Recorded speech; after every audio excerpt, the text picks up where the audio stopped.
Boker Tov, nous reprenons Bezrat Hashem, la Torah, Samerhe. Alors après qu'on ait vu le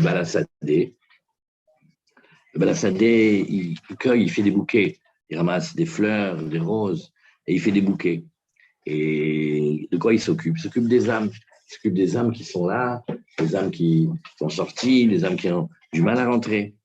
Et une fois que Rebbe nous a parlé du Balasadé, alors il nous dit, et celui qui veut ceindre ses hanches, et qui veut aussi faire ce travail-là, et il veut se mettre pour être lui aussi le Balasadé, alors il faut qu'il ait des conditions. Il faut qu'il soit un Ish Hamoud, un homme qui sache évaluer les choses, et puissant, et libre, et fort, et Chaïl, et courageux, et Chacham, et Tzadik Gadol Meod.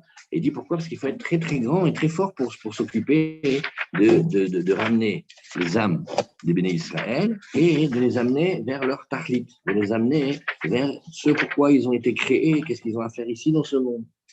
Et après, il a expliqué que le tahlit, c'est pas seulement quelque chose que tu vois à la fin, mais c'est quelque chose qui est déjà maintenant.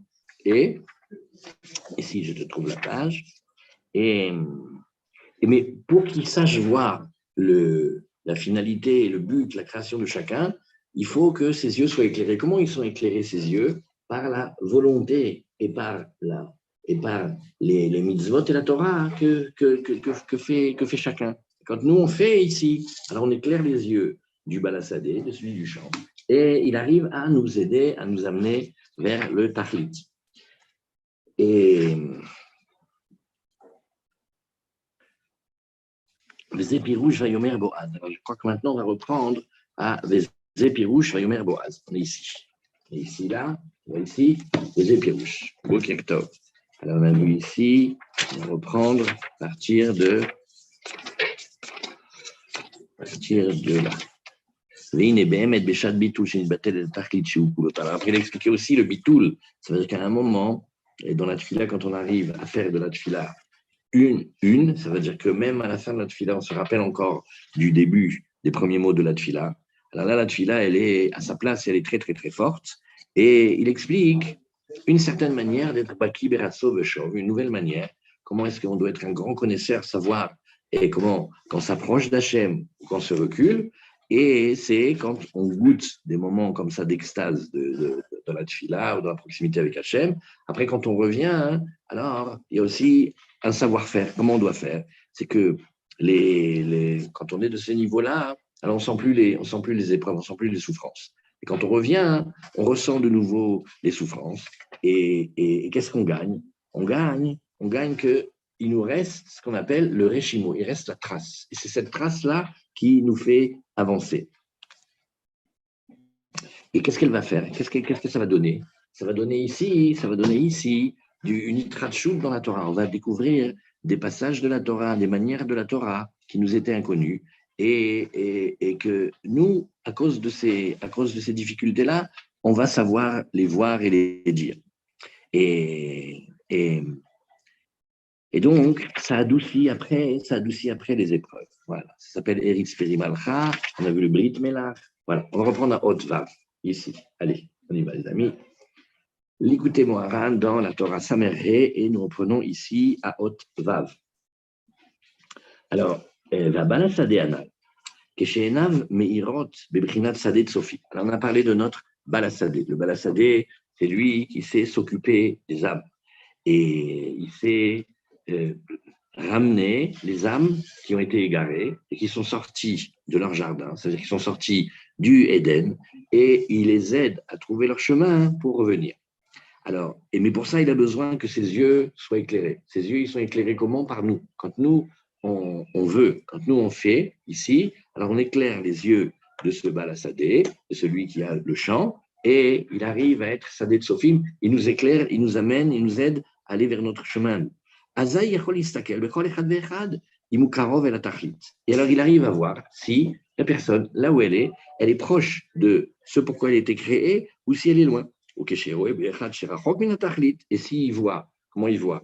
Il écoute et il regarde les mots de la prière, qui sont aussi les bouquets que nous on a fait avec les lettres et les mots, et il regarde.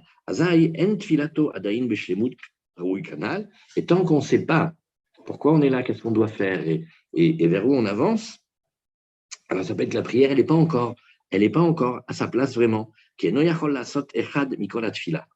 pas à faire encore un de toute sa tfila. Un de toute la tfila, c'est que chaque fois que j'avance vers une nouvelle lettre du mot ou vers un nouveau mot de la tfila, je me rappelle encore et j'ai la trace très forte de ce que je viens de dire juste avant. De telle manière que ce processus il se répète jusqu'à la fin de la tfila.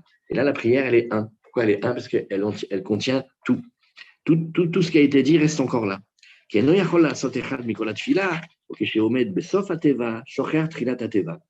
quand il se trouve à la fin d'une lettre, oui, et il a oublié la fin d'un mot, il a oublié le début du mot. Alors il n'arrive pas à mettre tout ce qu'il a dit, tout ce qu'il a vécu dans le moment qu'il est maintenant.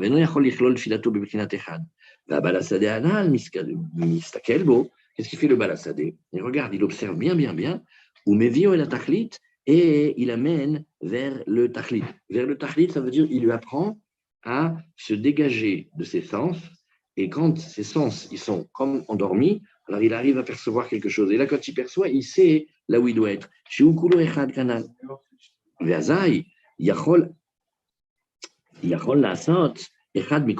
arrive à faire un de toute la tfila. Ça veut dire, chez nous, ça veut dire relier toute notre vie jusqu'au moment de maintenant et aller vers là où on doit aller.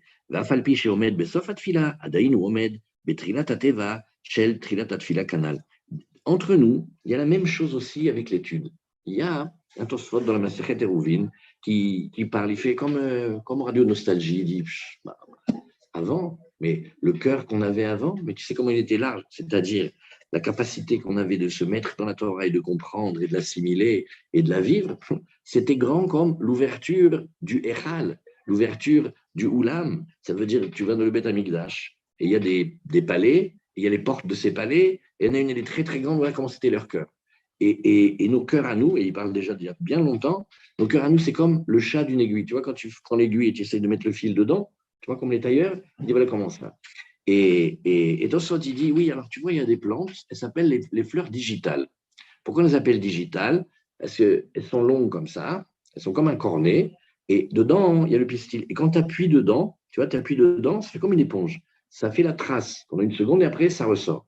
Il dit voilà, nous, pareil, tu sais, quand on étudie une macérette, on n'a pas fini de finir la première, qu'on va commencer la deuxième, on a déjà oublié la première. Tu vois? Pareil aussi dans l'étude. On a appris et ça fait des petits morceaux. Mais on n'a pas encore que tout ce qu'on a appris, ça existe aussi au moment où on apprend la nouvelle chose. Il y a la même chose dans l'étude, il y a la même chose dans la tfila. Ici maintenant, quand on voit le Balassadé, il sait faire quelque chose d'incroyable. Il regarde nos paroles. Et donc, il arrive à aider celui qui cherche à vivre la tfila. Il se bat, il veut la prière, il veut réussir, il veut prier. Mais c'est difficile. Alors, le Balassadé, il vient et il aide. Et comment il aide? Il aide à relier tous les éléments de sa tfila et faire quelque chose de un. Alors, maintenant, Rabbeinu, il va nous amener un secret, c'est dans le Zohar et dans le Harizal. Les lettres de l'alphabet juif, elles sont magiques. Aleph, Bet, chacune, elle a plein de secrets. Et il y avait des maîtres qui savaient étudier toute la Torah dans les lettres. Rabbi Nachman, il sait le faire. Ça veut dire, dans le Aleph, il peut écrire des milliers de livres sur qu'est-ce que c'est le Aleph et pourquoi il y a un Yud en haut et un Yud en bas, et pourquoi il y a un Vav au milieu. De temps en temps, il nous dit des Remazim dans la Torah Vav, etc. Le Bet, c'est la maison. Le He, c'est la Mazé. Le Yud, la Mab, etc. Alors, les lettres, chez nous, elles n'ont pas la même forme quand on les écrit en début ou milieu de mots ou à la fin. C'est ce qu'on appelle les otiotes sophiot, les lettres finales. Le même final, oui, Menachem au début, on l'écrit avec un même ouvert, et à la fin, on l'écrit avec un même fermé. Oui, le Chaf, Baruch, on n'écrit pas Chaf comme d'habitude, on le fait descendre. Il s'appelle les lettres finales, elles sont étendues. Alors, ça s'appelle, dans notre Aleph-Bet à nous, il y a des lettres qui sont le même, ou alors le Nun, ou alors le Tzadé, ou alors le P, ou alors le Chaf. Et quand on les écrit à la fin des mots, elles changent de forme, et même elles changent de valeur numérique. Et ça, qui nous les a révélées? on dit, ça c'est les Tsofim, c'est ceux qui savent bien regarder la Torah et ceux compter les lettres, eux, ils ont révélé ce secret. C'était un secret, on l'avait oublié et ils nous l'ont redonné. Alors c'est marqué, c'est un grand secret, ça s'appelle,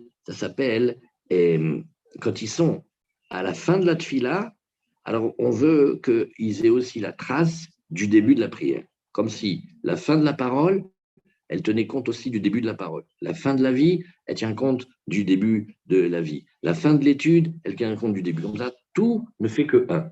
Et là, la prière, elle est très à sa place. Alors, ça s'appelle, c'est ce que les maîtres, ils ont dit, Mansapar, Sophie Mamrou, ces lettres-là, qu'on n'écrit pas pareil au début du mot ou à la fin du mot, eh ben, c'est des Tsophim. C'était des prophètes qui ont dit que quand on va écrire ces lettres, on va l'écrire d'une autre manière.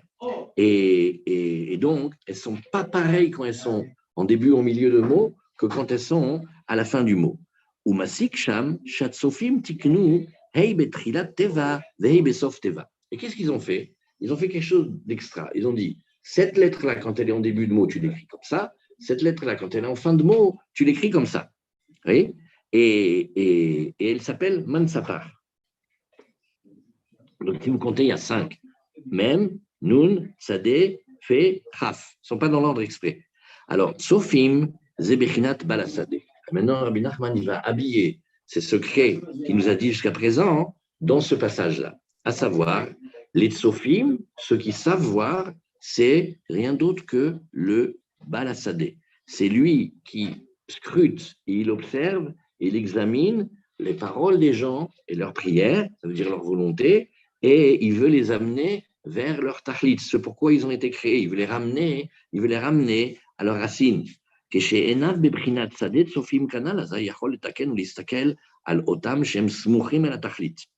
C'est-à-dire que lui, de par ce qu'il voit dans les mots des gens qui prient, alors comme un tsofé, ça veut dire comme un guetteur, quelqu'un qui est en haut et il regarde, il a une vue perçante, il regarde. Alors quand il arrive à être comme ça, et sans expliquer en haut que c'est quand nous on l'aide, quand nous on veut, quand nous on fait ici, alors il arrive à arranger et il arrive à voir ceux qui sont proches du tahlit. C'est-à-dire qu'il arrive à vivre ce niveau-là de la prière 1. Maintenant, pourquoi on a besoin d'aider ceux qui sont proches? Parce que des fois, on est proche et il manque, mais un rien pour réussir. Comme quelqu'un qui serait la nuit dans le froid et dans la tempête, et il a la clé, et il est devant la porte, mais il ne voit pas. Maintenant, il y a la tempête de neige. Et il faut pas on ne peut pas le perdre maintenant. Il est à 2 doigts d'ouvrir. Et s'il rentre, il rentre dans la maison, et il a chaud, il peut se refaire, il est arrivé là où il devait arriver, il est rentré à la maison. Alors, ceux qui sont proches, des fois, ils ne savent pas qu'ils sont proches. Et très souvent, on a ça dans la vie, qu'on est à 2 doigts, mais mamache, waouh! Et pour un rien, on peut manquer. Alors, le Balassadé, il vient et il aide ceux qui arrivent à réunir déjà leur prière. Et eux, même quand ils ont fini, ils sont encore au début. qui כשהם בסוף הטבע, הם בסוף הטבע ממש. Alors maintenant, il va faire comme une poésie, il va dire, il y a les lettres qui sont en début de mot et il y a les lettres qui sont en fin de mot. Alors il dit, ceux qui sont en fin de mot, ça correspond aux parties de nous, ou aux parties dans les clans d'Israël, de ceux qui sont proches du but. Et ceux qui sont, et ceux qui sont, alors comment il fait ici? Ceux qui sont loin du but. Eux, ils sont loin du but, ça veut dire ils sont loin de là où ils viennent. Ça veut dire ils sont à la fin du mot, pardon. Et quand ils sont à la fin du mot, ils sont vraiment à la fin. C'est-à-dire ils sont à la fin et pas au début. Ils ont oublié le début. Alors, ceux qui voient, ceux qui savent voir le balassadé, eux, ils ont les yeux pour les arranger et les amener vers ce pourquoi ils sont créés. Et c'est ce qu'il dit ici dans la phrase du Talmud, ils ont arrangé laquelle elle devait être en début de mot et laquelle elle devait être en fin de mot, c'est-à-dire que même à la fin du mot, ils sont encore au début. Quand on est au début du mot, ça veut dire on est proche du tachlit. Et quand on est à la fin du mot, alors on est loin du Tachlit. C'est comme si on avait eu une bonne idée et on s'était égaré. Et maintenant, à la fin, on a oublié le pourquoi du début. Veze, bechinot, shachachum, vechazru, veizdum. Et c'est ce qu'il y a caché dans le secret. Parce que la Gemara, elle veut savoir, elle dit, mais finalement, ces lettres-là, la manière dont on écrit la Torah, dans la Torah aussi, il y a des lettres à la fin, là, quoi. Moshe Rabbeinu, quand il a donné la Torah, on savait. Alors la Gemara dit, oui, tu as raison, on savait, mais après, avec l'exil et la difficulté, on a oublié. Et après, les prophètes sont venus et ils les ont ramenés. Alors il explique que ça ne parle pas seulement de l'historique, de comment on a produit ces lettres, mais ça parle de la vie de chacun d'entre nous. Aïnou, Shem Echamad, Shem Rechokim, Minatachlit. Quand on s'est perdu et on s'est égaré dans ce monde-là et on voit que ce monde-là et on n'est que dans les sens et dans l'épaisseur des choses. Alors on a oublié la finesse et l'âme et le olamaba et tout ça. Ashacharu Trilat Ateva, c'est ceux qui dans leur vie ont oublié le début du mot. Qui enan kolelim tfilatan bebrinat echad. Pourquoi? Parce que c'est comme si on vivait fragmenté, comment on appelle ça? Compartimenté. Alors les prophètes, ceux qui voient les visionnaires comme ça, eux, ils les ont remis en place. Et ils ont fait que chacun peut revenir de là où il était et aller vers là où il doit aller. Et avant de regarder maintenant, la fin de la Torah, c'est comment maintenant, quand Boaz il part la route, comment Rabbi Nachman il va habiller toute la Torah à l'intérieur de ces versets-là, et on va voir qu'est-ce que ça veut dire, les secrets que Boaz il dit à route. Oui, alors comment il parle. C'est une discussion entre l'âme intelligente et l'âme de vitalité, et c'est elle qui va produire la parole, et il va expliquer comment Boaz il va s'occuper de route. Mais avant qu'on regarde ça, on va regarder ensemble un long passage sur cette histoire des lettres finales. Parce que les lettres finales, il y a plein à dire. Il dit,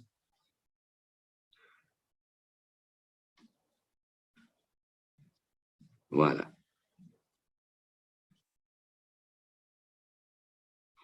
Voilà. Vous avez vu comment on a vu. Les difficultés, elles s'adoucissent, mais on ne peut pas les adoucir dans l'endroit de dans la difficulté. Il faut remonter à la racine. Parce que toujours, ça se traite à la racine. Et quand on remonte très haut à la racine, alors à cet endroit-là, c'est Kulotov. Et après, quand on redescend, on adoucit les difficultés. Et alors, on voit ici une chose, Péléplaïm.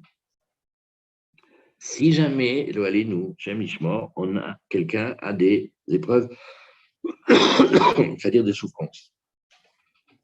Alors, on a vu, ces souffrances, elles ont un but. Le but, il est dans le Kulotov. Il est dans le uniquement bien. Ça peut être plein de scénarios. Ça peut être pour éveiller la personne à revenir. Ça peut être pour adoucir les galères dans lesquelles il s'est mis.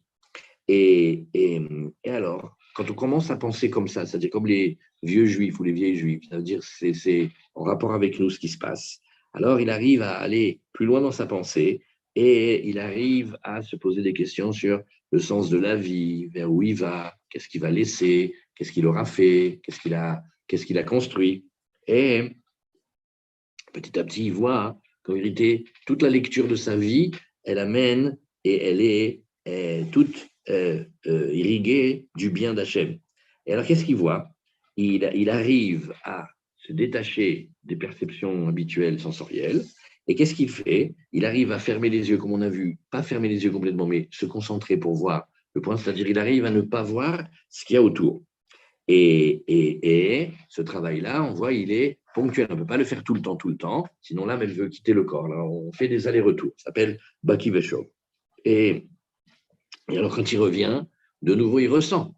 Mais alors, on s'est posé la question ensemble, on s'est dit, mais si après, il ressent, alors, des fois même, il sent plus que ce qu'il avait avant, là, à quoi ça sert? Ça sert qu'il a une trace. Il a une trace de ce qu'il a vu. Et cette trace-là, elle l'accompagne et lui permet d'ouvrir des portes de la Torah et des compréhensions et des finesses et des sensibilités que personne n'a. Et donc, c'est un long cursus. Alors, la trace du moment où il a su être rien qu'avec Hachem et plus faire attention à sa partie à lui de corporelle qui est tout le temps là et qui veut tout le temps prendre le dessus, qu'est-ce qu'on a vu? On a vu une chose. qu'on oublie, il faut répéter 1000 fois. Ce processus-là, il amène à une simcha.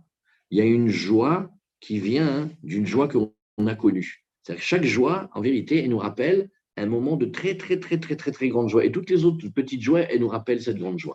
Et le moment où on arrive à s'attacher à Hachem, c'est des moments de grande, grande, grande joie. Et cette simcha, c'est elle qui va l'amener au chidushim de Torah. Ça veut dire que ce n'est pas seulement la souffrance qui amène à la finesse et sensibilité. Des fois, la souffrance, elle amène stam à ce qu'on soit fermé et petit et moche, hein, parce que souffrir, ça abîme. Mais la joie d'avoir goûté quelque chose, c'est ça qui permet de dire des nouveautés, de dire des belles paroles. Et il y a comme une sécheresse, comme un sel qui vient et qui devient abreuvé. Et alors, c'est ce que nous voyons ici maintenant. Et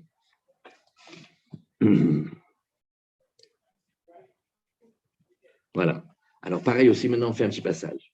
Quand on parle maintenant des Issourim, tous les matins dans la Tfila, on demande que Hachem, il nous apprenne et il nous guide, mais pas avec les Issourim. Nous, la force qu'on a, c'est de ne pas les demander. S'ils arrivent, ils arrivent, mais surtout pas les demander. Pourquoi? Parce que parfois, on voit que ça peut être tellement grand, les Issourim, que presque on pourrait glisser et dire, ah ben, c'est super, alors non, Chazou Shalom, que ça ne nous arrive pas.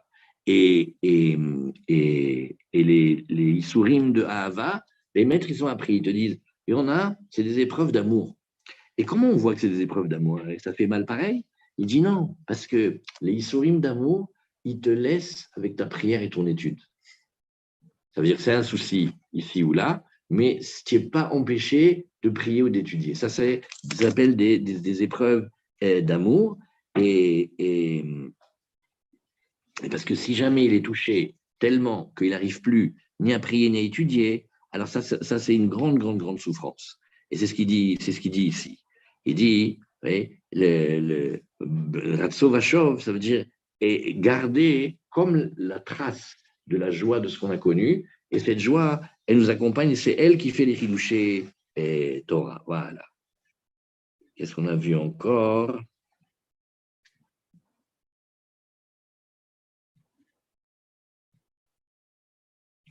Donc, ça veut dire qu'il y a un sens. Les épreuves, les souffrances, les contrariétés, il y a quelque chose comme une trace d'une grande joie qu'on trimballe avec nous après et qu'on arrive à vivre avec. Voilà. Alors maintenant, on va regarder le pirouche, Nifla, Nifla, de Boaz. Alors, ça, c'est la fin de la Torah. Et ça, on le fait lentement, lentement. Et ça va expliquer, dans un verset, comment Boaz il parle avec Ruth, tout ce processus-là. Alors, c'est ce que nous disons ici, Vezeu, tu vois, Halo, Shamata, Veze Pirouche, Vayomer Boaz El Ruth. Alors, Boaz, il est un grand, grand chauffette. À l'époque, il n'y a pas de roi en Israël, mais il est un juge. En vérité, il est grand, il est puissant. Et il est un très grand juge en Israël. Et il va rencontrer Ruth, elle vient de Moab, elle a fait une guéroute extraordinaire, elle est le modèle de toutes les conversions de grande qualité, et alors il parle. Alors maintenant, comment on le lit? On les lit avec des grilles de lecture. Vayomer Boaz el Ruth, Boaz ou Asechel. C'est le Sechel et la Chochma. Comme on a vu qu'au début, Rabbi Nachman il nous dit qu'il y a Isha Israéli, Tzarir Tamid Listakel, la שכל שבכל דבר, ולקשר עצמו אל החוכמה והשכל שבכל דבר, כדי שיהיה לו השכל שבכל דבר, להתקרב להשם יתברך. Voilà. Qu'est-ce que c'est le Yish israéli? Qu'est-ce que c'est l'israélien d'après Rabbi Nachman? C'est celui qui monte de niveau en niveau. Et lui, il va s'attacher à chercher l'intelligence qu'il y a dans chaque chose. Et s'attacher à la chokhmah et l'intelligence qu'il y a dans chaque chose, de telle manière que la lumière et l'intelligence qui se trouvent dans chaque chose, ça l'éclaire pour savoir comment il doit faire. Comment il doit faire pour s'attacher à Hachem. Que Moshe Katouv, à chokhmah, ta'oz le chacham. On voit que la chokhmah, elle donne, la vraie chokhmah, elle donne une audace à celui qui la possède. Elle lui donne une audace, ça veut dire la zouk de Gdusha. Il arrive à avoir de l'ambition et faire des choses incroyables. Il arrive à dire qu'il va changer, il va faire tchouva, il va être Jomer Brit, il va prier, il va étudier, il va faire du bien, il va être qui il doit être. Ça, c'est une audace folle, la plupart du temps. On n'ose pas dire des choses pareilles. Alors Boaz, c'est Boaz. Il a la zout de Gdusha, il est fort. Et Verut, היא בחינת הנפש, שממנה יוצא הדיבור של התפילות והשירות והתשבחות. Qui elle est Ruth? Ruth, elle est une forme de la Malchut, elle est la Emouna, et elle est celle qui est la parole de Gdusha, qui parle dans la Tfila ou dans le Teilim, quand l'homme y parle avec Hachem. Donc ça veut dire, c'est comme s'il y avait l'âme intelligente, un neshama de l'âme intelligente, qui parle avec le nefesh, qui elle va produire les mots de la Tfila. La manikra Shema Ruth, c'est vrai ça. Pourquoi elle s'appelle Ruth? Son nom, il n'est pas par hasard. Hein? Alors, chez Mimena, Yatsa David, de Ruth, c'est l'arrière-grand-mère de David. D'ailleurs, entre nous, il y a eu tellement de miracles pour qu'elle mette au monde David, c'est son arrière-grand-mère, et le Ramban, il dit que BRR, chacune, elle a dû accoucher vers les 90 ans. Parce que quand on regarde dans le temps, c'est très, très long. Donc, ça veut dire qu'il y a eu 4 miracles de naissance pour que David arrive. Donc, mais Ruth, elle porte David en lui-même. Et Ruth, et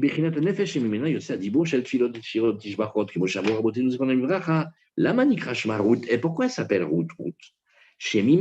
David, qu'est-ce qu'il a fait, David Ameller? Il a abreuvé, irrigué Hachem de chants et de louanges. Ça veut dire que c'est lui qui a fait le Sefer Tehilim en grande partie. Et tout ça, c'est l'âme qui les produit. C'est des chants de l'âme. Donc, on voit que Ruth, elle parle de cette partie de l'âme qui s'appelle le Nefesh, et c'est d'elle que va sortir la parole des louanges et des chants pour Hachem. Et c'est ce qu'on dit quand Boaz il parle à Ruth. Binachman il explique, c'est Boaz il parle à Ruth. Nachon, Boaz il a parlé à Ruth. Maintenant, dans les mondes, qu'est-ce que ça veut dire? En haut, ça veut dire que l'âme, ou plus profondément, très très profondément dans l'homme, c'est l'âme qui parle à l'âme. C'est des parties de l'âme qui communiquent entre elles. C'est-à-dire le sechel, l'âme intelligente, elle parle à l'âme de vitalité. Allo Shamata Biti, et elle appelle sa fille, parce que tout commence des mourines. Tu as entendu ma fille?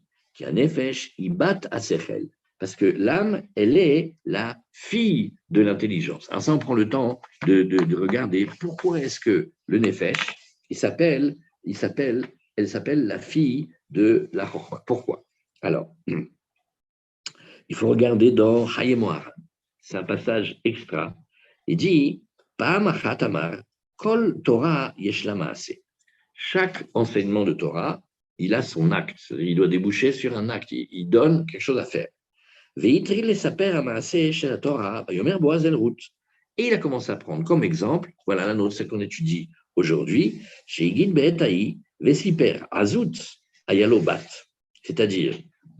l'audace, la puissance et l'ambition de l'intelligence pure, elle a une fille. Et Ayalobat, c'est-à-dire elle a le nefesh, ça va se traduire par des forces de vie qui vont agir.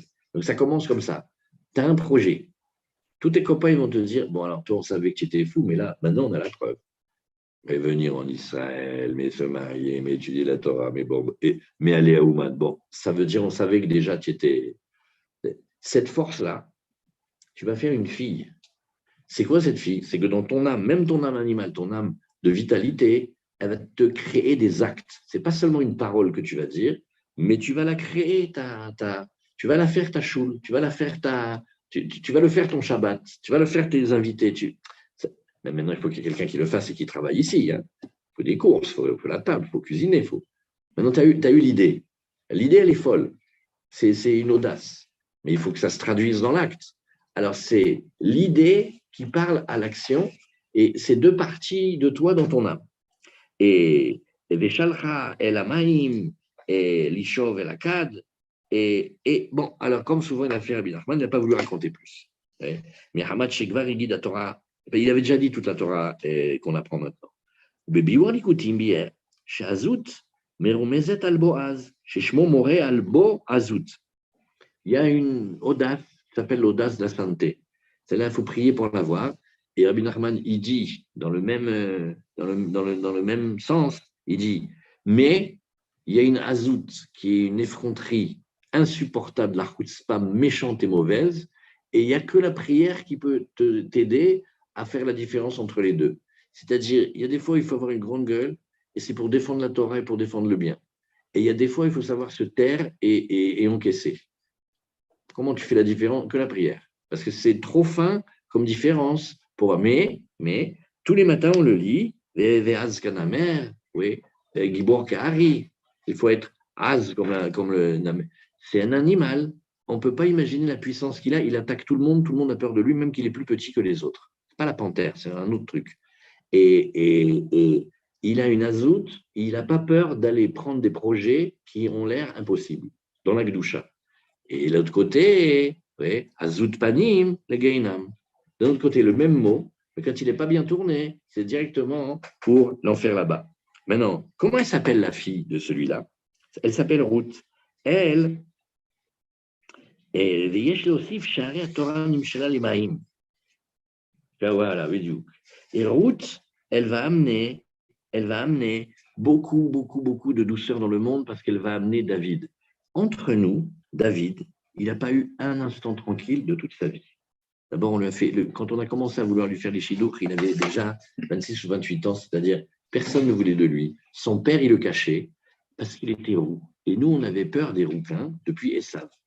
Et comme Ruth, elle venait de Moab, Ruth, elle vient des côtés des rigueurs, comme le rouge, comme le sang, comme la violence et tout ça. Et alors, il y en avait un, normalement, il aurait dû, lui, reprendre Naomi, Ruth. Et il a dit, non, mais ça va pas ou quoi? Tu veux que j'amène les rigueurs chez moi? Et il n'a pas compris une chose. Il n'a pas compris que David, il allait prendre ces rigueurs-là et les mettre au service de la Torah. C'est pour ça que David, il va être très fort, il va faire des guerres, il va protéger le clan d'Israël. Et c'est pour ça que David, il sait gérer le monde. Mais Boaz, lui, il a vu ça dans route. Mais les autres, ils ont dit, non, mais là, il va déjà, celle-là, on ne sait même pas si elle peut être juive, déjà, au départ, de Moab, c'est-à-dire Leicester, comme si quelqu'un, après la guerre, il disait, j'ai rencontré Greta, elle habite Berlin.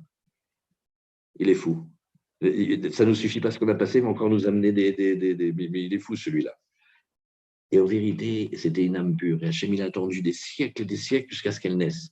Tout son peuple, il a le droit de vie parce que. Et on a amené Ruth. Et Ruth, qu'est-ce qu'elle a fait? Elle a irrigué, abreuvé Hachem. Et qu'est-ce qu'il dit ici, le porte la Chorma? Il dit, tu vois, quand Rabbi Nachman, il t'a dit qu'il y a une sécheresse dans l'âme et que les chidushim de la Torah et la Simcha, ça va l'abreuver, voilà ce qu'elle a fait. C'est pour ça que David Ameler, il a fait les Teilim. Et comment elle abreuve? Elle va enseigner plein de Torah par son arrière-petit-fils. Alors, c'est ce qu'on a vu ici. Et c'est ce qu'elle lui dit ici. Hallo Shamat, n'est-ce pas que tu as déjà entendu? Comment il va expliquer ici, Rabbi Nachman? Il dit, Ashma leoznecha, mashata motse beficha. En vérité, c'est un secret qu'il y a là-bas, tout le déroulement de la tfila. Tu dois faire entendre à tes oreilles ce qui sort de ta bouche. Même dans l'amida. L'amida, on parle. Mais on ne peut pas faire que dans la tête, on parle. Et normalement, on doit faire que un tout petit peu, ce qui sort de la parole, ça doit être entendu dans les oreilles. Comme ça, le Zohar est dit, et même dans la halakha, ça sort beaucoup comme ça. Aïnou ate oznecha ushma bakashat adibur vetachanuna. Prête l'oreille et écoute le nefesh qui parle. Qu'est-ce qu'il te dit le nefesh? Il dit, tu ne peux pas rester avec moi dans chaque mot. Je sais que tu vas continuer à parler, mais tu ne peux pas rester avec moi entièrement dans chaque mot. Chez Mevakesh, ou Mitranen, les balles pared bimeno. Je t'en supplie, même quand tu n'es pas avec moi, ne me quitte pas et reste avec moi, rappelle-toi. Et c'est ce qu'il lui dit aussi. C'est ce qu'il dit. Je t'en prie, ne va pas aller cueillir dans un autre champ. Ouais. Ça veut dire, je sais que tu vas aller chercher encore d'autres lettres et d'autres mots et d'autres brachot, que tu as un long trajet devant toi. Ouais. Mais fais que quand tu vas dans un autre champ, que ce ne soit pas un autre, que ce soit la continuation de ce premier, qui colle à Otiot Vadibouri, même l'Ikutim Yekarim, parce que tu sais les lettres et les paroles que tu dis. C'est des beaux bouquets chez Melaktim, Bessadot, Elionim, parce qu'on passe d'un champ à l'autre de plus en plus haut. Et on va chercher là-bas des roses et des fleurs. Vadibour, Mevakesh Mianefesh, c'est-à-dire la parole qui a déjà été produite, elle demande de celle qui l'a produite, ça veut dire de son âme, elle lui dit les balteler meito, l'ilkot likutim acherim, reste avec moi, ne va pas chercher encore d'autres bouquets, ar zeyefsha. Voilà le paradoxe, c'est que d'un autre côté, tu devrais rester toujours toute ta vie dans le même pasouk, la même Mishnah, la même Gemara, la même phrase, le même mot de la tfila. Mais Hachem, il veut aussi que tu avances. Alors, comment il veut que tu restes tout le temps là où tu es et que tu avances? Le secret, c'est que tu avances avec le souvenir de ce que, et la trace de ce que tu as vécu déjà. Qui s'arrire les lèvres et l'île terre. C'est ça le travail. Le balassadé, il passe son temps à aller faire des bouquets, des bouquets, des bouquets. Ah, vegam lo tavorimise, ainu sheafilu shetelech leteva acheret, égal, mais ne va pas ailleurs. Même quand tu vas aller cueillir d'autres fleurs, al ta'avor miteva rishona, ne t'en va pas, c'est-à-dire n'oublie pas le premier mot canal. Vezena ase al yede shezoche el atachlit. Ça, c'est quand l'âme, elle est très attachée à Hachem, alors c'est des volontés chez nous. Le balassadé, il voit nos mots, et dans les mots, il voit qu'on est proche du tachlit. Et il nous donne de faire que toute la tfila, elle soit attachée ensemble. Alors maintenant, comment on fait? Et comment on fait? En vérité, ça commence de nous. On voit le balassadé, il nous fait des trucs extra.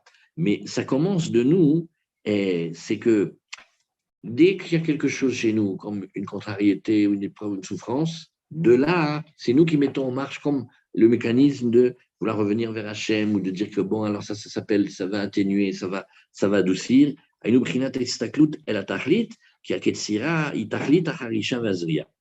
Maintenant, pourquoi est-ce que Ruth et Boaz, ils se rencontrent quand c'est le moment de la moisson? Parce que la moisson, c'est aussi la fin. Ça veut dire d'abord, on a ouvert la terre, on a labouré, après on a semé, après on a voilà, tout ce qu'il faut faire pour avoir le blé. La ktsira, c'est la fin. Et ça vient, c'est quand on laboure ou quand on sème, c'est pas stam pour labourer, c'est pas stam pour semer, c'est parce qu'on sait qu'on veut et on attend et on travaille pour avoir. La moisson, ils ont pris à l'autre civiti et tanéarim les bilti naguer. Tu sais que j'ai demandé aux jeunes de ne pas s'approcher de toi, de ne pas te toucher. C'est-à-dire, il a ordonné à tous les gens qui travaillent pour lui, Boaz, de protéger la petite route. Zemechinat stimata enaim, shetzare les sogrammes, ou les chaber areut, les chavno, et la tachnit canal. Quand on dit, j'ai demandé à tous les jeunes, c'est-à-dire jeunes naharim, ça veut dire ceux qui bougent, j'ai demandé à tout ce qui fait des effets parasites de ne pas être là. Comme ça, toi, tu peux te concentrer comme quand tu fermes les yeux pour regarder que vers la finalité. Qui beloseyev Charlie Stakel à la tachlit canal. Sinon, le monde d'ici, il nous perturbe, on n'arrive pas à voir la finalité. Mais Zealot Siviti est un Neharim, la Shon Savta Vitrabrut, chez Tsarir les Savet ou les Chaber Areout. Maintenant, d'un autre côté, tu peux dire que je veux que tu saches réunir et diriger comme un focus, comme un rayon, la vision. Vainaim Nikrin Arim. Les yeux, on les appelle aussi les jeunes, qui aiment Meshartea Sechel, tout comme eux, c'est les hommes de travail de Boaz, c'est les moissonneurs et les bergers de Boaz. À la même manière, les yeux, ils sont les serviteurs de l'âme intelligente. Ou Shaliach ou Mesharet la Sechel, comme on a bien expliqué avec Rabbi Nachman, que d'après le Etzraïm, les yeux et les cinq sens, ils sont au service du roi, c'est-à-dire du Sechel. Vezeu les Bilti Nager. Oui, Bechinat Nig'e Anefesh. Qui Shareut Nitpazer, Vero et Kolma Shelefanav, Ainu Sheno Sotem et Sugerenav, Mechazou de Hayalma Canal, Zobechinat Niga Nefesh. Et dit l'âme, elle est perturbée quand elle voit tout ce qu'elle veut voir. Il faut que l'âme, elle sache regarder là où elle doit regarder et pas se laisser embobiner par le reste. Sinon, ça fait comme des plaies dans l'âme. Les tsarir, les savet ou les chaber et tanéharim. Qu'est-ce qu'il faut faire? Réunir toutes les visions, pour ne pas regarder sur les côtés, al evle olamazé, sur les choses de ce monde-là qui n'en sont pas, les bilti, les nagea est un effet pour ne pas abîmer l'âme. Et quand il sait faire ça, il arrive à voir le but et ce pourquoi il est là. Et c'est ça qui annule toutes les souffrances et les rattachés. Voilà, ça c'est ici. Et maintenant, à tout à l'heure. Voilà.